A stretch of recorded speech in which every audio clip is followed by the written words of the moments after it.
Hello, everyone. How are you today? Happy holidays, happy new year. I know it's a little belated, so excuse me for that, but it is a lot has happened in the last couple months and a lot of flying, a lot of holiday travel. So I've been very, very busy. But regardless, I hope that you spent a wonderful holiday season and a wonderful new year. So all the best to you and your family and your loved ones.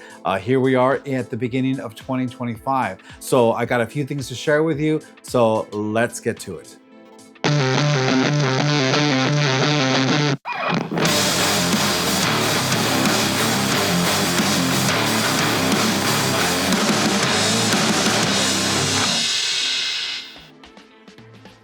All right, so let's get to a huge thank you that I have from me to you.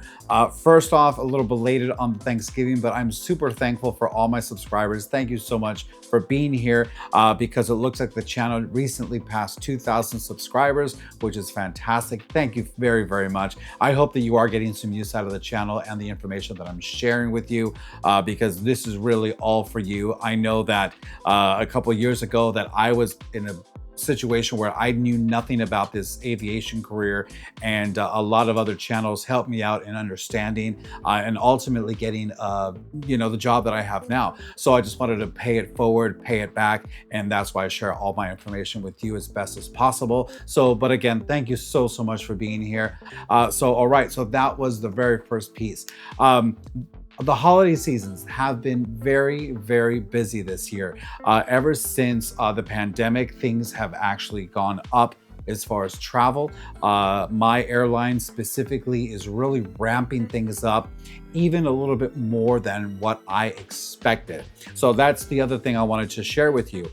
When I joined my airline in 2023, we had a record of hiring flight attendants for that particular year. If I remember, I think it was 4,400 flight attendants that were hired in the year 2023. 2024 wasn't as much. I think it was probably around, I think if I remember correctly, it's about 2,000, somewhere around there, maybe 2,500, so about half of that. Now, this year in 2025, we really didn't expect there to be a lot because again, we've been ramping up for the last couple of years. But as it turns out, we are looking to hire approximately between 14 and 1,600 new flight attendants that are coming on the line in 2025. Now, if you are interested in doing this, stay tuned because my airline does periodically open the doors for that to happen. So make sure that your, resumes are all up and updated. And if you have a lot of interest, then definitely do your research so that when you go through all your trials and all your interviews and the face-to-face interview, that you nail it. Okay. There is, in my opinion, something that you do have to study on, know what they're going to throw at you. So when it actually happens, you're not surprised, you're not caught off guard, and you know exactly what to do. So number one, I'll share a video that I have here on building your resume. And then another one after that will be on what to expect on the face-to-face interview, which will be right here as well. So go ahead and check those out if you want that information. So anyway, so that's the other piece of news, about 14 to 1,600 flight attendants that are going to be hired in 2025 with my airline alone. How was holiday travel this year? It was really good. It was, not too crazy for me, although I did have to work Thanksgiving weekend. I did have to work Christmas Eve, Christmas Day, and New Year's Eve. And everything in between. So it was pretty busy for me, but I was happy to do it. I'm still pretty senior when it comes to it, right? I've only been on the line maybe just shy of about a year and a half. This coming July in 2025 will be my 2-year anniversary with my company, and some cool magical things will happen then that I'll share with you at that point. But I am looking forward to that 2-year mark because some really important things do happen at that point. But overall, holiday season was very good. No complaints, no craziness, but a lot of crowds, right? A lot of people trying to get to where they wanted to get to. But in my experience, everything went very, very smoothly, and I was very happy about that. Now, during the holiday season, I did not really do any international traveling. I think the last time that I did any international traveling was to Amsterdam, and I believe that might have been in September or October, sort of a situation. So that was probably the last time that I went there. So for the holidays, it was pretty much all domestic. But as you may or may not know, I do like to fly lead. Okay, I do like to fly lead, and now doing it for like about almost a year and a half, I've started to come into my own when it comes to my workflow, into how I manage my first class passengers and the flight attendants that I work with, along with being the liaison to the flight deck for the pilots. So there's like three major jobs that you're doing there. And now that I have a lot more experience doing it, I've certainly come up with a workflow. I think is something that naturally happens to a flight attendant when they're working any position. They just come up with a workflow. And also depending on the aircraft that you're working on, the workflow does alter a little bit. For example, like a 737-800, the front's a lot smaller. It's a little bit of an older plane, right? Where compared to an Airbus 321neo, the front is a lot more ample. There's a lot more space. There's a lot more room to do what you need to do.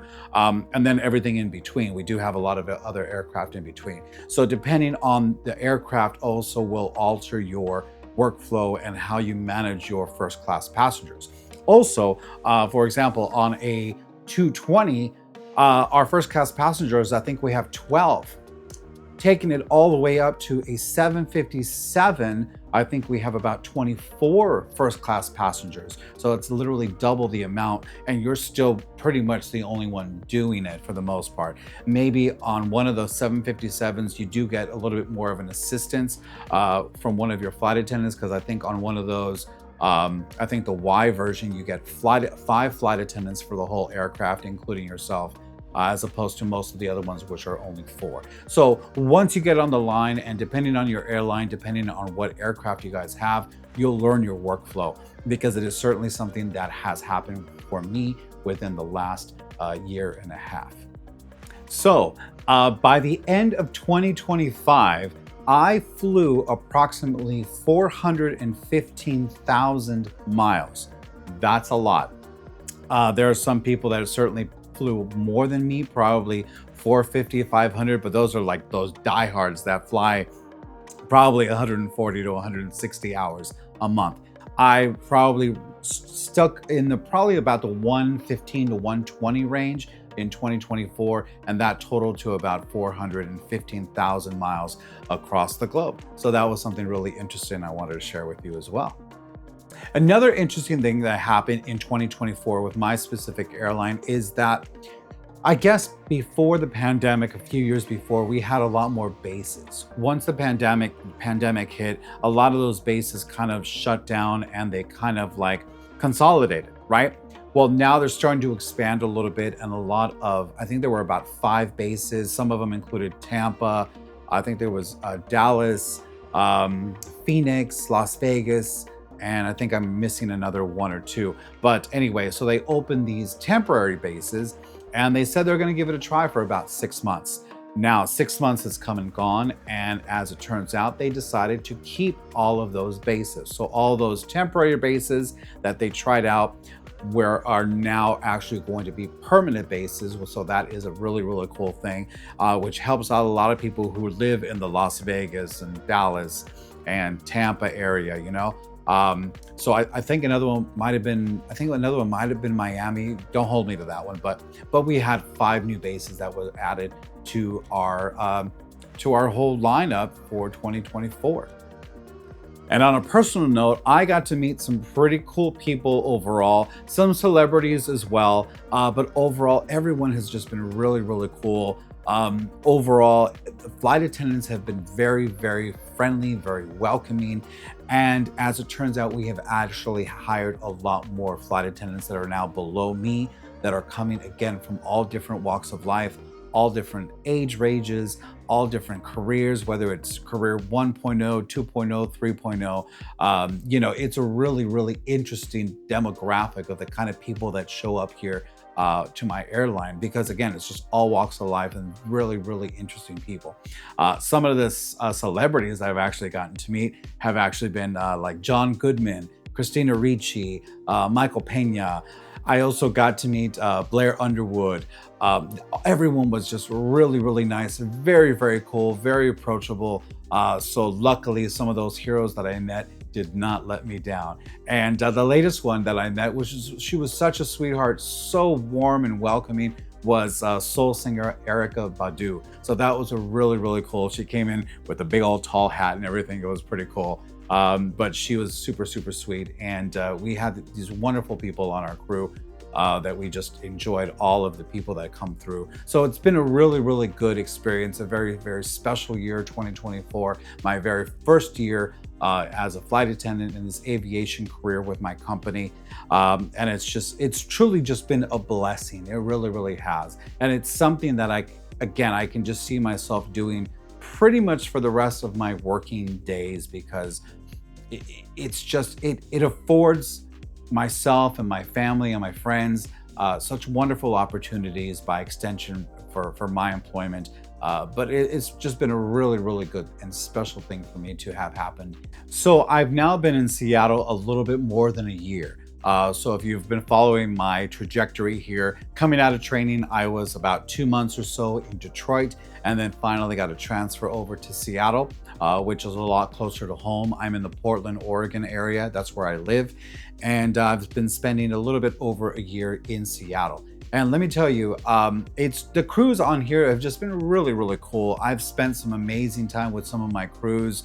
We've even gone out to eat or spend a little bit of time over our layovers, but it's been a really, really good special thing for me to have happened. And some of these crew members I've actually made some really good friends with, and we try to fly with each other as often as we can. And we've actually pulled it off a few times where we've been able to see each other over and over. So it's been really, really cool.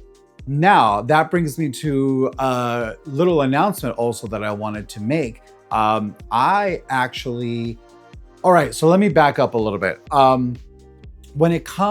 Traditionally, when it comes to the smaller bases, like, like let's say Honolulu or Portland, or, like the new satellite ones that have just been added, like I said, Tampa and stuff like that. Those tend to be very senior based, okay? They're very small. So let me give you a comparison. In Seattle, we have approximately around 1,700 flight attendants in the base of Seattle. Compare that to, let's say, Honolulu, which might have probably about 100, 125, something like that. So typically these small satellite bases typically have about 100, 150 flight attendants in the whole base. That's why they're so senior, right? So the people that get to go there and are allowed to be there are really high up in seniority, right? So I've thought to myself, well, I would love to get into Portland, right? Because I live just 20, 25 minutes away from the Portland airport. And it would be great that I don't have to commute as much into Seattle, right? But what had happened is that they had told us that Portland specifically was not going to be open to let more flight attendants in. And who knows when that was going to happen.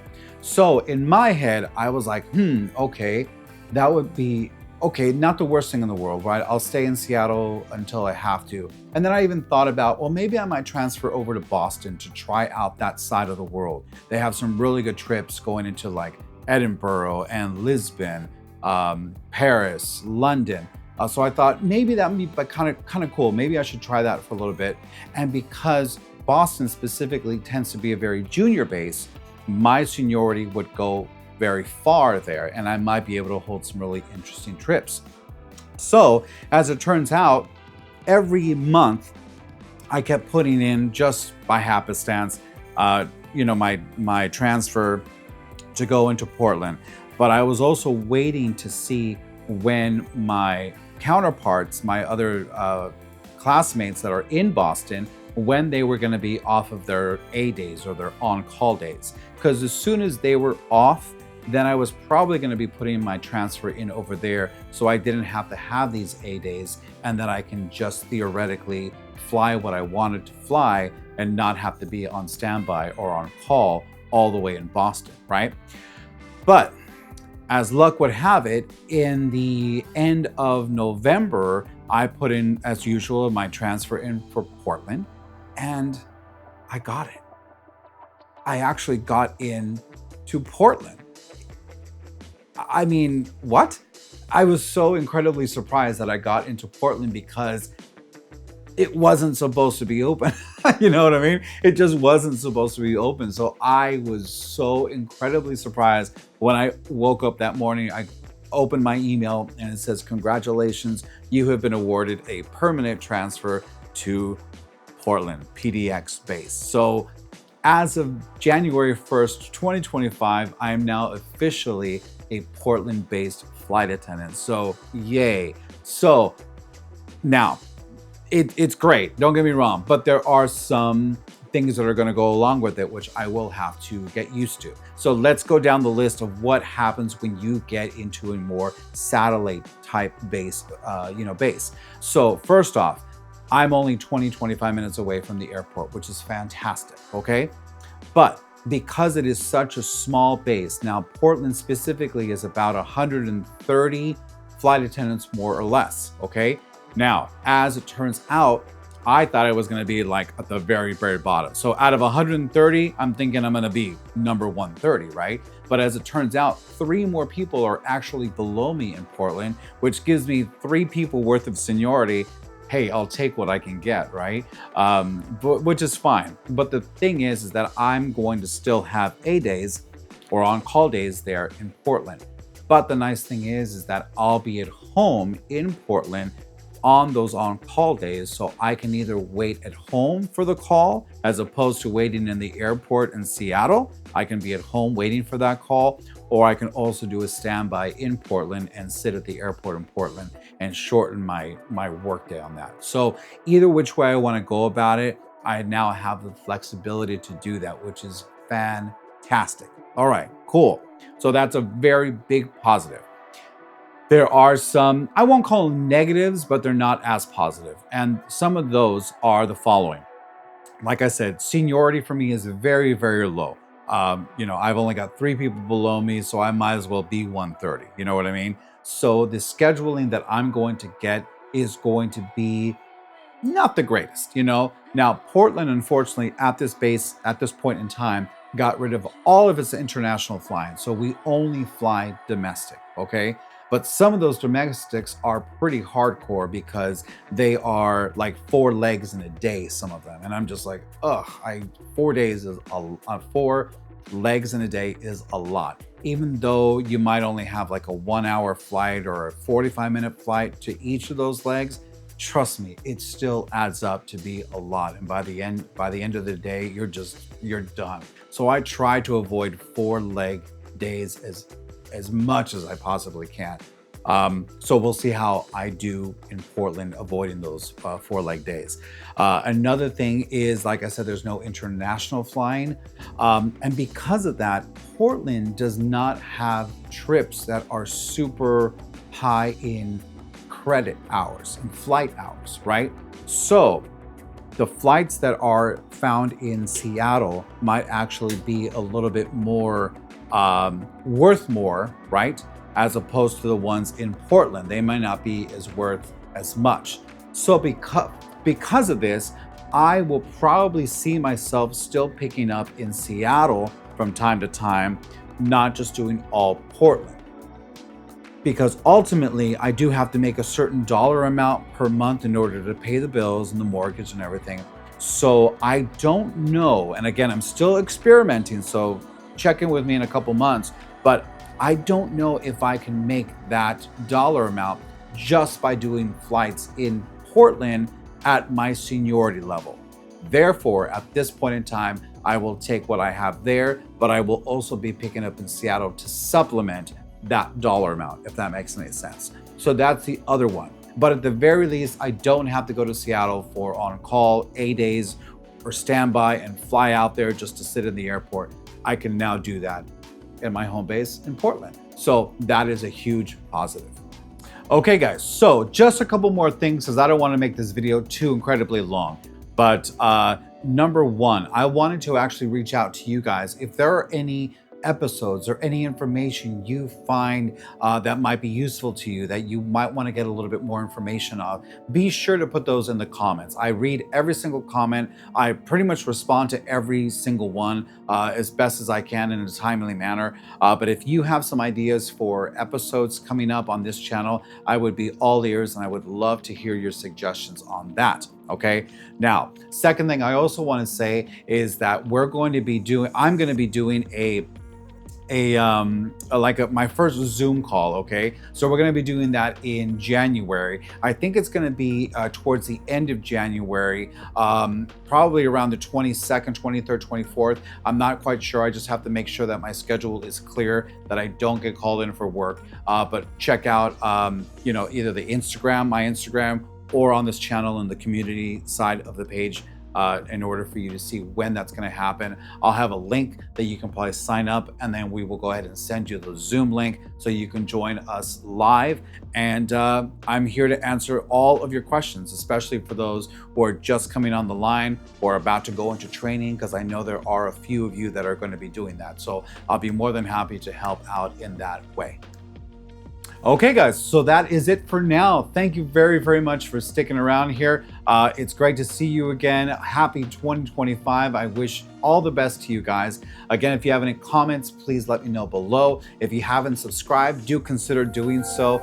Give me a thumbs up or anything of that stuff. You know what to do. We will see you on the next one, because I do have some other really cool ideas for episodes on this channel, so I look very forward to putting those out to you, plus getting some more of those travel ones. Okay, I'm actually going to be taking my very first vacation coming up in February, March, so I'm super excited about that. So I'm going to definitely be sharing that with you as well. All right guys, well, until then, thank you very much for sticking around. This is Valencia Flyer. All the best to you in 2025, and we will see you on the next one. Take care. Bye-bye.